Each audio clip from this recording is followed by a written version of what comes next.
Hi மக்களே! எல்லாரும் எப்படி இருக்கிறீங்க? நல்லா இருக்கீங்க நம்புறேன். நானும் நல்லா இருக்கேன். இன்னைக்கு மும்பை சட்னி வீட்லயே சட்னி செய்ய போறாங்க. இதுக்கு ஒரு ஹிஸ்ட்ரி இருக்குங்க. மும்பைல இருக்கிற மக்கள பத்தி உங்களுக்கு தெரியும். வேலை பிஸில சும்மா பரபரன்னு இருப்பாங்க. அவங்கனால பருப்பு வச்சு சாம்பார் வைக்கலாம் முடியாத காரியம். அப்பதாங்க இந்த கடலை மாவு வச்சு ஒரு சட்னி செஞ்சாங்க. அதுதாங்க இப்போ ஃபேமஸ் ஆயி மும்பை சட்னியா மாறிடுச்சு. நம்மளும் அத ட்ரை பண்ணிருவோமா? ஒரு பவுல் எடுத்துக்கோங்க. ஒரு கப்பு கடலை மாவு, உப்பு, 1 லிட்டர் தண்ணி சேர்த்து நல்லா கட்டி இல்லாம விஸ்க வச்சு அடிச்சு வச்சுக்கோங்க.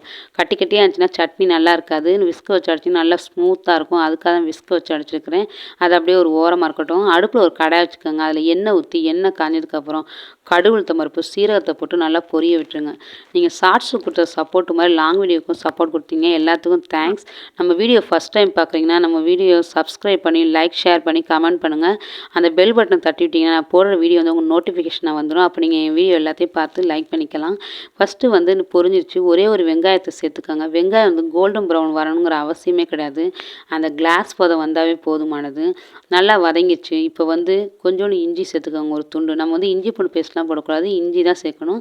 2 பச்சை மிளகா. இதுதாங்க இதுக்கு காரம். பெருசா ரொம்ப காரம்லாம் இருக்காதுங்க.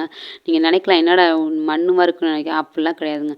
இது டேஸ்ட்டே சூப்பரா இருக்கும். நான் வீட்ல செஞ்சேங்க. சுத்தமா காலியா போச்சு. பிள்ளைங்கலாம் விரும்பி சாப்பிட்டாங்க.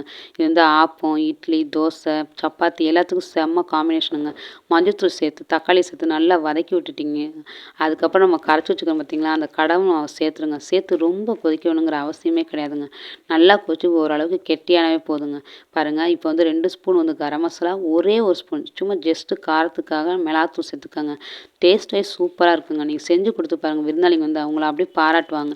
நீங்க செஞ்சு பார்த்துட்டு எனக்கு கமெண்ட் பண்ணுங்க. எப்படி இருந்துச்சு சிஸ்டர்ன்ட்டு. அதுக்கப்புறம் பார்த்தீங்கன்னா, இதுக்கு தேவையான உப்பு ஏற்கனவே கடலை மாவு போட்டிருக்கேன். மறுபடியும் பத்தலாட்டி உப்பு சேர்த்துக்கோங்க. கொத்தமல்லி இதுக்கு எவ்வளோ தேவையோ அவ்வளோ தூவி விட்டு, கொஞ்சம் நெய் எடுத்து ஊத்துனீங்கன்னா, சும்மா கம கமன்னு மும்பை சட்னி ரெடி ஆயிருங்க. இது இட்லி, தோசைக்கு செம்ம காம்பினேஷன். சாப்பிட்டு பாருங்க. நம்ம வீடியோ சப்ஸ்கிரைப் பண்ண மறக்காதீங்க.